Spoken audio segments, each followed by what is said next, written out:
Hola,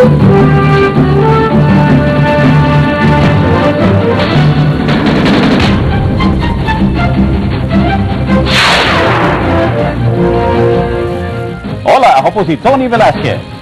Ako naman si Nina Corpus at ito ang Balitang Euro. Samahan niyo po kami sa paghahatid ng mga mahalaga at makabuluhang pangyayari sa iba't ibang bahagi ng Europa. Sa mandako ng mundo, asahan niyong naroon kami, handang maglingkod sa bawat kapamilyang Pilipino. Samantala, narito na ang ulo ng mga pangunahing balita. Vice President Jejomar Binay nangakong tututukan ang pagsugpo sa illegal recruitment sa kanyang pagbisita sa Brussels at Luxembourg. Concert ng Philippine Madrigal Singers sa Madrid, sinalubong ng standing ovation. Pinoy binansagang opera master matapos magwagi sa isang talent search sa Rome. Wagi naman ang Pinoy Opera Master sa isang talent search sa Rome. May report si Jocelyn Louis.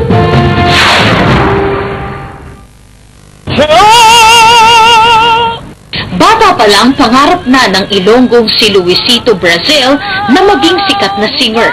Pero imbis sikayatin ay minamaliit ang kanyang kakayahan.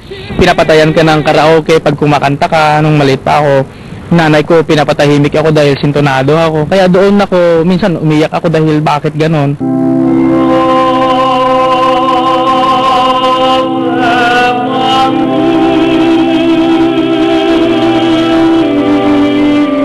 Sa kabila ng mga pagsubok, hindi siya bumitiw at nagpursiging abutin ang pangarap.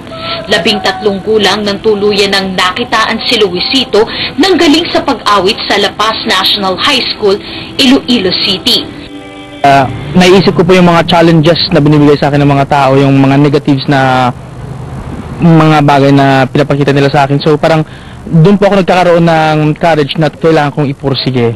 Ayoko nang tumingin! Naudlot ito na naging scholar siya at nag-aral ng AB Philosophy sa Roma noong 2005. Magpapari sana siya, pero noong 2008, nagdesisyon siyang lumabas sa seminaryo. Dito ay pinagpatuloy ng 31 anyos na si Luisito ang pangarap na maging singer. Sumali siya sa mga contest at naging third placer sa TFC Cup noong 2010 at nag-champion sa Cozy Bar Singing Contest noong Pebrero. Binuo niya ang high-pitch band na nagkampiyon sa Battle of the Bands 2012 at nakuha siyang Best Vocalist. Hanggang nitong huli, nagkampiyon siya sa You've Got a Talent. Kinilala siyang Pinoy Opera Master matapos pataubin ang 10 kalahok sa pa-contest na galing sa Southern Italy.